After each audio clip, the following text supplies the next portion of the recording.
আজকে বন্ধুদের সাথে শেয়ার করব সম্পূর্ণ নতুন পদ্ধতিতে ভোলা মাছের একটা দারুণ সুস্বাদু রেসিপি। প্রথমে ভোলা মাছটা ভালো করে কেটে পরিষ্কার করে ধুয়ে নিয়েছি, ধুয়ে লবণ হলুদ মাখিয়ে নিয়েছি। আর এখানে দেখো আলু সরু সরু করে কেটে নিয়েছি, আলু ভাজার থেকে একটু মোটা কেটেছি।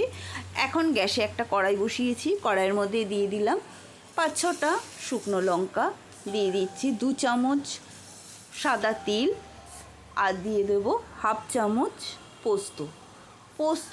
তিল আর শুকনো লঙ্কাটা শুকনো খোলায় প্রথমে ভেজে নেব। এদিকে আর একটা কড়াইয়ের মধ্যে সর্ষের তেল গরমে বসিয়েছিলাম, তেলটা ভালো করে গরম করে নিয়ে সর্ষের তেলের মধ্যে দিয়ে দিচ্ছি লবণ হলুদ মাখিয়ে নেওয়া মাছগুলো এপিট ওপিট করে বেশ লালচে করে ভেজে তুলে নিচ্ছি। বাকি তেলের মধ্যে আরও যে কটা মাছ রয়েছে সে কটা মাছ দিয়ে দিলাম। এখানে শুকনো খোলায় ভেজে নেওয়া সাদা তিল, পোস্ত আর শুকনো লঙ্কা মিক্সার জারের মধ্যে দিয়ে দিলাম। তারপরে দিয়ে দিচ্ছি 1/2 চামচ মতন জিরে গুঁড়ো। এগুলো সমস্ত কিছু দিয়ে গুঁড়ো করে নেব। গুঁড়ো করে নেওয়ার পরে এবারে ঢাকাটা সরিয়ে নিলাম। ঢাকা সরিয়ে এর মধ্যে আবার দিয়ে দিচ্ছি 3 কোয়া রসুন, 4টে কাঁচা লঙ্কা, সামান্য জল দিয়ে একটা মিহি করে পেস্ট বানিয়ে নেব। মশলার মিহি করে পেস্ট বানানো হয়ে গেছে। এখানে 2টো মাঝারি সাইজের পেঁয়াজ কুচি করে কেটে নিয়েছি। মাছগুলো ভেজে তুলে নেওয়া হয়ে গেছে। বাকি যে তেল রয়েছে সেই তেলের মধ্যে পেঁয়াজ কুচিটা দিয়ে দিলাম। পেঁয়াজটা তাড়াতাড়ি নরম হওয়ার জন্য দিয়ে দিলাম সামান্য লবণ দিয়ে পেঁয়াজটা লালচে করে ভেজে এবারে তুলে নিলাম। কড়াইতে আবারও কিছুটা সর্ষের তেল দিয়ে নিয়েছি। ওই তেলের মধ্যে কালো জিরে ফোড়ন দিয়ে দিলাম। কালো জিরেটা একটু নেড়ে ছেড়ে নেব। ফোড়নের থেকে যেই সুন্দর গন্ধ বেরোবে তখনই ওর মধ্যে দিয়ে দেবো কেটে রাখা আলুর মধ্যে দিয়ে দিলাম লবণ, দিয়ে দেবো হলুদ গুঁড়ো।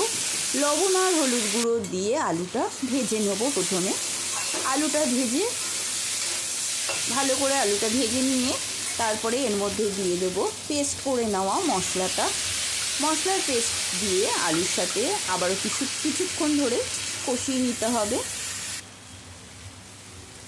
তারপরে দিয়ে দিচ্ছি স্বাদ অনুসারে লবণ। এবারে দিয়ে দেবো মিক্সার ধোয়া জলটা দিয়ে আবারও কিছুক্ষণ কষিয়ে নেওয়ার পরে এবারে দিয়ে দিলাম আর একটু বেশি করে জল দিয়ে দিলাম। বেশি করে জল দিয়ে একটু ফুটতে দেব। যেই ঝোলটা ফুটে উঠবে তখনই এর মধ্যে দিয়ে দেবো ভেজে রাখা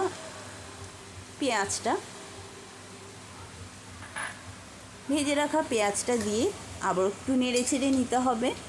নেড়ে ছেড়ে নেওয়ার পরে এবারে এর ওপর থেকে দিয়ে দেবো ভেজে রাখা মাছগুলো দিয়ে দেওয়ার পরে দিয়ে দিচ্ছি ওপর থেকে কিছুটা ধনেপাতা কুচি দেওয়ার পরে এবারে ঢাকা বন্ধ করে দিলাম। ব্যাস কিছুক্ষণ বাদে ঢাকাটা তুলে নিয়ে নামিয়ে নিয়েছি। দেখতে যতটা সুন্দর হয়েছে গরম গরম ভাতের পাতে কিন্তু এই মাছটা খেতে ভীষণই ভালো লাগে। রেসিপিটি কার কার ভালো লাগলো কমেন্ট করে জানাবে। আজকের মতো এই